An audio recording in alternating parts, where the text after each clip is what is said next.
दोस्तों, इस वीडियो में हम बात करेंगे कक्षा 10वीं के अध्याय 15 ठोस आकृतियों का पृष्ठीय क्षेत्रफल एवं आयतन। इसमें हम देखेंगे ऐसा 15 प्रश्न जो 2017 से 22 तक पूछा गया है सीजी बोर्ड में। तो यहाँ पे पहला प्रश्न देखिए, घनाभ में शीर्षों की संख्या। आप जानते हैं कि घनाभ में क्या होता है, आमने सामने की भुजा अलग अलग होती है, ठीक ना, चारों भुजा एक समान नहीं होता, तो एक घनाभ हम लोग बना लेते हैं।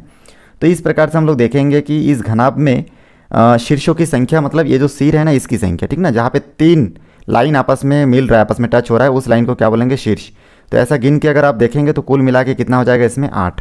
तो इसलिए घनाभ में शीर्षों की संख्या कितना होगा, 8 होगा। शीर्ष किसको बोलते हैं, जहाँ 3 लाइन आपस में क्रॉस हो रहा है, ठीक है, मतलब 3 साइड आपस में मिल रहा है, उसको क्या बोलते हैं, उस कोने को शीर्ष कहा जाता है। चलिए, ये क्वेश्चन छत्तीसगढ़ 2022 में ये सेट में आया था। अब इसके बाद नेक्स्ट क्वेश्चन देखते हैं। देखिए, इस प्रश्न में लिखा है घनाभ में कुल विकर्णों की संख्या होती है। छत्तीसगढ़ 2022 में बी सेट में पूछा गया था। तो यहाँ पे कुल कितने विकर्ण होते हैं, तो एक घनाभ बना के आपको पहले देखना है, ठीक ना। एक घनाभ बना लीजिए इस प्रकार से, और घनाभ बनाने के बाद यहाँ पे आपको क्या करना है, विकर्ण पूछा गया है। तो देखिए, विकर्ण का मतलब एक साइड, कोई एक साइड ले लेता हूँ मैं। अगर इस चौकोना की बात करूँ तो इसमें देखिए 1 2 विकर्ण होता है। ऐसा करके हम लोग चारों तरफ विकर्ण बनाएंगे, और इस प्रकार से कुल मिला के जितना शीर्ष होता है उसका डबल क्या होता है, आपका विकर्ण होते हैं। तो शीर्ष 8 था, तो विकर्ण की संख्या 8 दूनी 16। तो सिंपल ट्रिक से आप क्या कर दोगे, आपका डी ऑप्शन करेक्ट हो जाएगा। 2022 में बी सेट में पूछा था। विकर्ण मतलब कोई भी पृष्ठ का इस प्रकार से 2 विकर्ण खींच सकते हैं। तो हर पृष्ठ कैसे विकर्ण खींचेंगे तो बनेगा, आप सिंपल ट्रिक याद रखना, शीर्ष का दुगना क्या हो जाएगा आपका घनाभ में विकर्णों की संख्या। तो इस प्रकार से चलिए नेक्स्ट क्वेश्चन देखते हैं। देखिए दोस्तों, यहाँ पे पूछा गया घनाभ में कोरों की संख्या। छत्तीसगढ़ 2022 में सी सेट में पूछा गया था। तो यहाँ पे आपको क्या करना है, सिंपली कोरों की संख्या क्या है, आप एक घनाभ बना लीजिए। देखिए, घनाभ में 2 पृष्ठ जहाँ पे आपस में टच होगा वो क्या हो जाएगा, एक कोर बनेगा। तो यहाँ पे जैसे आपको मैं बता रहा हूँ, एक घनाभ इस प्रकार हम लोग बना लिए, ठीक ना। बनाने के बाद देखिए, इस घनाभ में ये जो पहला वाला पृष्ठ है और ये जो दूसरा पृष्ठ है, ठीक ना, ये दोनों पृष्ठ कहाँ पे टच हो रहा है, इस लाइन पे। तो इस लाइन को हम लोग क्या बोलेंगे, एक कोर बोलेंगे। उसी प्रकार मान के चलिए इसको मैं नंबर 3 कर देता हूँ। तो दूसरा और तीसरा यहाँ पे टच हो रहा है, इसको दूसरा कोर। पहला और तीसरा जहाँ पे टच हो रहा है इस लाइन को, तीसरा कोर। ऐसा करके हम लोग अगर काउंट करेंगे तो कुल मिला के इसमें कोरों की संख्या कितना हो जाएगा, 12 होगा। तो घनाभ में कोरों की संख्या कितना होगा, 12 होगा।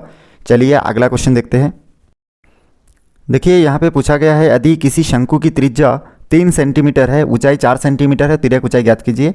तो यहाँ पे पहला ऑप्शन में 10, बी ऑप्शन में 7, सी ऑप्शन में 6 और डी ऑप्शन में 5 दिया गया है। छत्तीसगढ़ 2017 में सी सेट में पूछा गया है।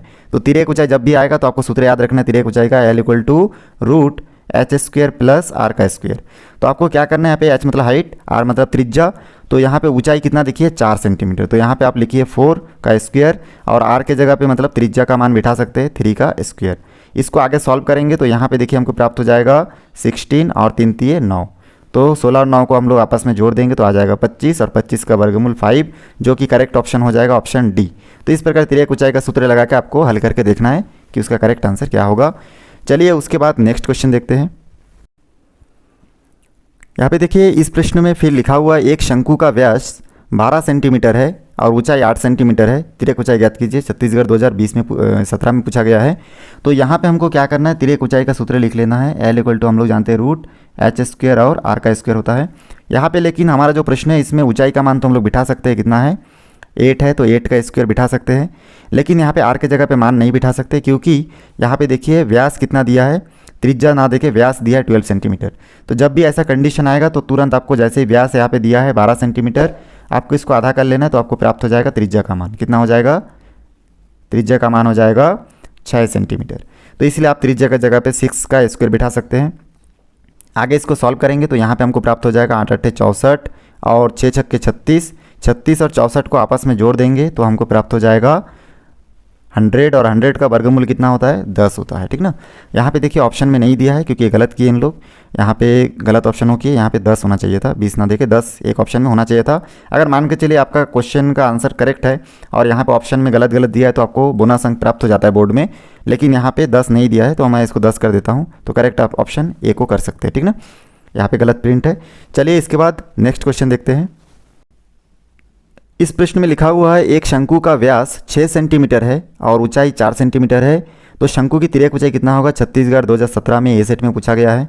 तो आपको इसमें भी तिर्यक ऊंचाई का सूत्र लगाना है। L = एच स्क्वायर और आर स्क्वायर। फिर आपको देखना है इसमें से कौन कौन सा मान बिठा सकते हैं। जैसे ऊंचाई का मान हम लोग बिठा सकते हैं, कितना है 4 सेंटीमीटर, तो यहाँ पे हम लोग ऊंचाई के जगह पे 4 और एच का स्क्वायर है इसलिए इसका स्क्वायर बिठाएंगे, प्लस का प्लस।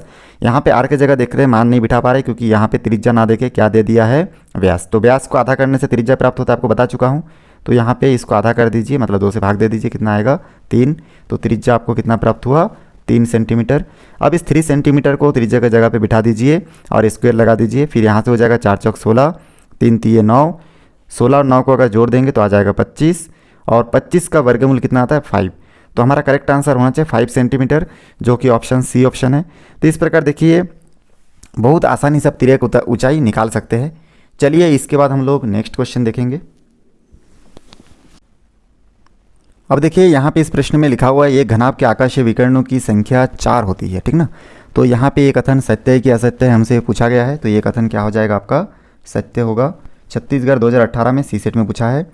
उसके बाद नेक्स्ट क्वेश्चन लिखा है एक घन के आकाशीय विकिरणों की संख्या 8 होती है।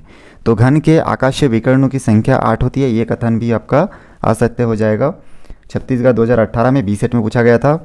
8वां नंबर में एक घन के कुल विकिरणों की संख्या 16 होती है। तो घन के कुल विकिरणों की संख्या 16 होती है, ये कथन आपका सत्य है कि असत्य पूछा गया है। तो ये कथन भी आपका क्या हो जाएगा, असत्य हो जाएगा। तो इस प्रकार से हम लोग यहाँ पे असत्य लिखेंगे, ठीक ना। 2018 में ए सेट में पूछा गया था।